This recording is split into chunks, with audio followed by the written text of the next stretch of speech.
एवं परंपरा प्राप्तम इमं राज ऋषियो विदुः सकालीनेह महता योगो नष्टः परंतप। नमस्कार मित्रों, ये जो श्लोक है भगवद गीता के चौथे अध्याय का दूसरा श्लोक है, जिसे हम आज गहराई से समझेंगे। तो आइए सबसे पहले इसके अर्थ को समझते हैं। तो जो श्लोक है वो कहता है एवं परंपरा प्राप्तम इमं, अर्थात ऐसे इस परंपरा को प्राप्त किया। राज ऋषियो विदुः, अर्थात राज ऋषि विदु ने। सकालीनेह महता, अर्थात उसने यहाँ बहुत समय में योगो नष्टः परंतप, अर्थात योग को नष्ट किया हे परंतप। तो पिछले श्लोक में हमने देखा कि श्री कृष्ण ने अर्जुन को ये बताया कि ये जो योग का ज्ञान है इसकी उत्पत्ति कैसे हुई। अब इस श्लोक में श्री कृष्ण ये बता रहे हैं कि ये जो ज्ञान है ये नष्ट कैसे हुआ। तो पिछले श्लोक में हमने देखा कि श्री कृष्ण ने बताया कि ये जो योग का ज्ञान है इसको मैं सदा जो सूर्य देव है उसमें बताता रहता हूँ। सूर्य देव ने फिर इस ज्ञान को मनु को प्रदान किया और मनु ने फिर इस ज्ञान को इक्ष्वाकु को प्रदान किया। अब इस श्लोक में वो कह रहे हैं कि इस प्रकार से ये जो ज्ञान है ये राजऋषि विदु को प्राप्त हुआ और राजऋषि विदु ने लंबे समय में इस ज्ञान को नष्ट कर दिया। तो अब पिछले श्लोक में हमने देखा कि जो सूर्य देव हैं वो वास्तव में एक ज्ञानी व्यक्ति का वैभव जो है उसको दर्शाते हैं। मनु जो है वो वास्तव में इस सृष्टि के उस पहलू को दर्शाते हैं जो कि सभ्यता से जुड़ा है। इक्ष्वाकु को हमने देखा कि वो एक ऐसे राजा को दर्शाते हैं जो कि ज्ञान के द्वारा अपने जो साम्राज्य है उसका शासन करता है। अब यहाँ पर भी हमें यही समझना चाहिए कि जो राजऋषि विदु के बारे में यहाँ पे कहा जा रहा है वो भी वास्तव में कोई व्यक्ति नहीं है, बल्कि राजऋषियों की एक परंपरा है। यहाँ पर विदु शब्द का उपयोग किया गया और विदु जो होता है वो वास्तव में वो व्यक्ति होता है जो कि विद्वान है। तो विद्वानों की जो परंपरा है उसको यहाँ पे दर्शाया जा रहा है राजऋषि विदु के द्वारा यहाँ पर।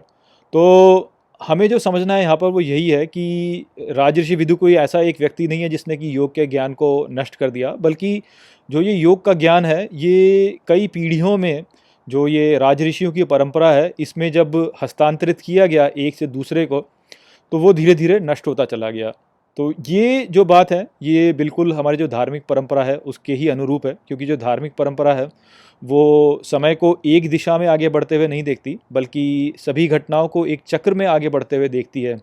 अर्थात कुछ भी जो होता है वो अच्छे से बुरा या बुरा इस प्रकार से नहीं होता, ना ही ऐसा होता है कि कोई बुरे से अच्छा ऐसा होता है, बल्कि बोला जाता है कि बुरे से अच्छा, अच्छे से बुरा, बुरे से अच्छा, अच्छे से बुरा, इस प्रकार से जो घटनाएं हैं वो आगे बढ़ती रहती हैं। तो यही बात हमें यहाँ पर भी समझनी चाहिए। हमारी जो भारतीय परंपरा है ये एक बहुत लंबे इतिहास से निकली है और इस लंबे इतिहास में हमने कितनी बार देखा है कि भारत में सभ्यता जो है वो ऊपर गई है और उसके पश्चात फिर से वो नीचे गई है।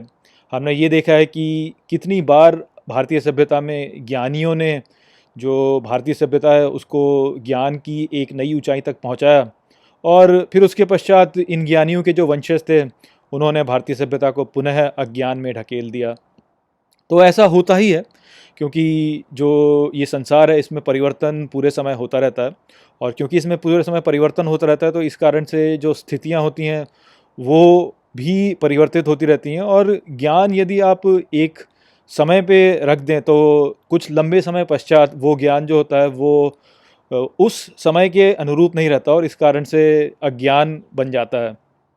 तो यही बात है जो कि यहाँ पर श्री कृष्ण भी बता रहे हैं कि मैंने ये ज्ञान प्रदान किया, इस ज्ञान को फिर बाकियों ने भी हस्तांतरित किया, किंतु जैसे जैसे ये ज्ञान हस्तांतरित होता चला गया एक से दूसरे में से तीसरे में चौथे में ऐसे, तो ये ज्ञान जो है ये नष्ट होता चला गया और फिर अंत में जो है इस ज्ञान को पूर्ण रूप से भुला दिया गया। तो यही संदेश है यहाँ पर श्री कृष्ण का। आशा करता हूँ कि मैंने आपको इस संदेश को अच्छे से समझा दिया होगा। चलिए इसी के साथ इस वीडियो को यहीं पर समाप्त करते हैं। नमस्ते। वीडियो को अंत तक देखने के लिए धन्यवाद। यदि आपको ये वीडियो पसंद आया हो तो इसको अपने प्रियजनों के साथ में साझा करें और इस ज्ञान को और फैलाएं।